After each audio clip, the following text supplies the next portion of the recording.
America, Israel, Iran యుద్ధం ఎఫెక్ట్‌తో దేశంలో condom crisis. వేధిస్తున్న ముడి సరుకుల కొరత. ఒకవేళ యుద్ధం ఇలానే కంటిన్యూ అయితే పరిస్థితులు తీవ్రంగా ఉంటాయని డాక్టర్స్ వార్నింగ్.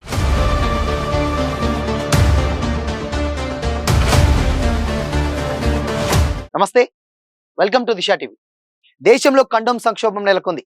పశ్చిమాసియా ఉద్రిక్తతల వల్ల మన దేశంలో ఎల్పిజి, పెట్రోల్, డీజిల్ సంక్షేమం ఎదుర్కొంటున్నటువంటి ప్రజలకు మరో సమస్య వచ్చి పడనే ఉంది. హోర్మోజ్ జలసంధి మూతపడడంతో గ్యాస్ కొరత ఏర్పడి హోటల్స్ లో వండేటువంటి వంటకాలు కూడా తగ్గించాల్సినటువంటి పరిస్థితి ఏర్పడిన సంగతి తెలిసిందే.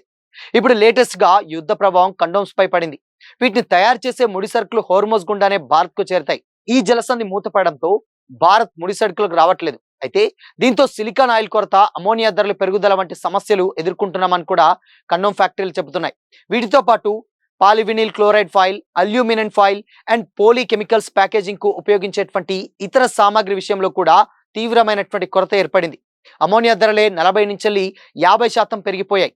దేశంలో $1.7 బిలియన్ కండోమ్ బిజినెస్ జరుగుతుంది. అయితే కండోమ్స్ తయారీలో వాడేటువంటి అమోనియాలో 86% సౌదీ, ఖతార్, ఓమన్ దేశాల నుంచి దిగుమతి అవుతుంది. యుద్ధం వల్ల ఈ దిగుమతులు ఆగిపోయాయి.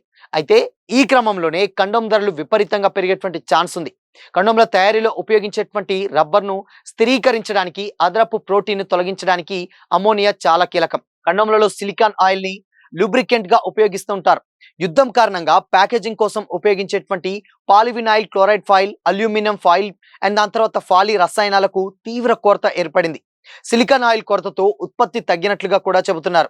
ఇక కండోమ్ చిరిగిపోకుండా అమోనియా వాడతారు. గల్ఫ్ నుంచే 86% అమోనియా దిగుమతి అవుతుంది. హోర్మోజ్ మూసివేతతో రవాణా అమాంతంగా ఆగిపోవడంతో ఈ విషయాన్ని కండోమ్ తయారీ పరిశ్రమలు చెబుతున్నాయి. దీనివల్ల అమోనియా ధర 40 నుండి 50% పెరిగేటువంటి అవకాశం ఉందని అంటున్నారు.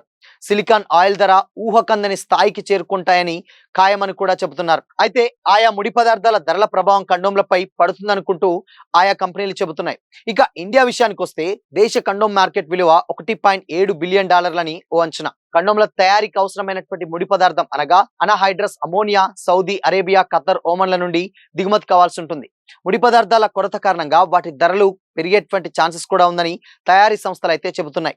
కండోమ్ల ధర పెరిగితే దాని ప్రభావం తీవ్రంగా ఉంటుందని కూడా డాక్టర్స్ చెబుతున్నారు. ధర పెరగడంతో వాటిని కొనడానికి ప్రజలు సంకోచిస్తారు. ఫలితంగా లైంగికంగా సంక్రమించేటువంటి వ్యాధుల ప్రమాదం పెరుగుతుందని కూడా అంటున్నారు.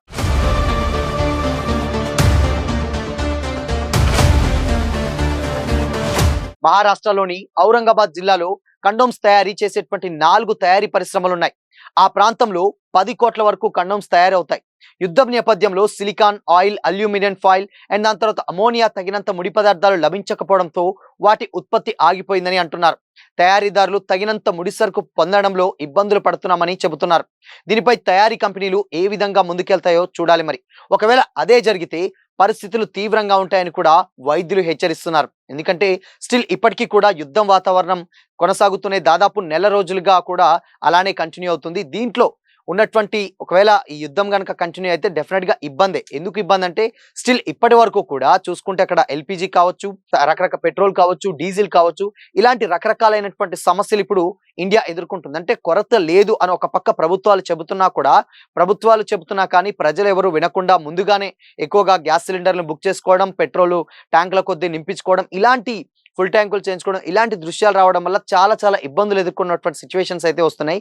సో ఇప్పుడు ఈ యుద్ధం కారణంగా ఇంకొక కొత్త ఎఫెక్ట్ అయితే వచ్చి పడినట్లయితే చాలా క్లియర్ గా అర్థమవుతుంది. ఇన్ కేసు అమోనియా ద్వారా తయారయ్యేటువంటి ఇప్పుడు ఏదైతే కండోమ్ ఫ్యాక్టరీస్ ఏదైతే ఉంటాయో అవి కంప్లీట్ గా మూసివేయడం కూడా జరుగుతుంది. ఎందుకంటే ఇన్ కేసు అక్కడి నుంచి వచ్చేటువంటి జలసంధి గుండానే అక్కడ ఈ కంపెనీలు ఉన్నటువంటి ప్రోడక్ట్ ని తయారు చేస్తారు. కాబట్టి అందుకోసమనే ఇన్ కేసు ఒకవేళ గనక ఇది ఇలానే కంటిన్యూ అయితే తద్వారా ఇప్పుడు వీటి రేట్స్ కూడా హైక్ అవ్వడం ద్వారా చాలా మంది వీటి ప్రజలు కొనడు. దానికి బదులుగానే ఒకవేళ అలానే లైంగిక వ్యాధులు ఈజీగా ఒకరి నుంచి ఒకరికి వ్యాప్తి చెందేటువంటి అవకాశాలు అయితే చాలా స్పష్టంగా కనిపిస్తాయని కూడా డాక్టర్స్ అయితే చెబుతున్నారు. ఒకవేళ ఇది ఇలానే కంటిన్యూ అయితే మాత్రం దేశంలో అంటే మరో కరోనాగా ఉత్పత్తి అయ్యేటువంటి ఛాన్సెస్ ఉంటుంది. సుఖ వ్యాధులు ఏదైతే ఉంటాయో ఇప్పుడు ఉన్నటువంటి సిట్యుయేషన్స్‌లో ఈ జనరేషన్స్‌లో ఎక్కువగా రకరకాలైనటువంటి వ్యాధులు అటు హెచ్ఐవి కావచ్చు అండ్ దాని తర్వాత ఎయిడ్స్ ఇలాంటి వ్యాధులు ఏదైతే ఉన్నాయో అవి మెయిన్‌గా ఎక్కువగా బయటకొచ్చేటువంటి ఛాన్సెస్ ఉంటాయి. ఒకరి నుంచి ఒకరికి సంక్రమించే ధోరణిలో ఉంటాయి కాబట్టి వీటి వల్ల చాలా ఎఫెక్ట్ అయిపోయి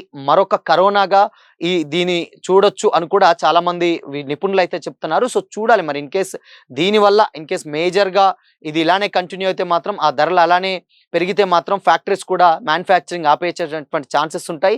దానివల్ల తద్వారా కొనడం కూడా తగ్గిపోతుంది. ఒకవేళ రేట్లు పెరిగినా కానీ చాలామంది వాడకున్నా కానీ తీవ్ర ఇబ్బందులు ఎదుర్కోవాల్సినటువంటి పరిస్థితులు వస్తాయని కూడా డాక్టర్స్ అయితే చెబుతా ఉన్నారు. సో చూడాలి మరి యుద్ధం ఇలానే కంటిన్యూ అవుతే నెక్స్ట్ స్టెప్ ఏం తీసుకుంటుంది మరి భారత్ అనేది కూడా మరికొద్ది రోజులు అయితే తెలియాల్సి ఉంది.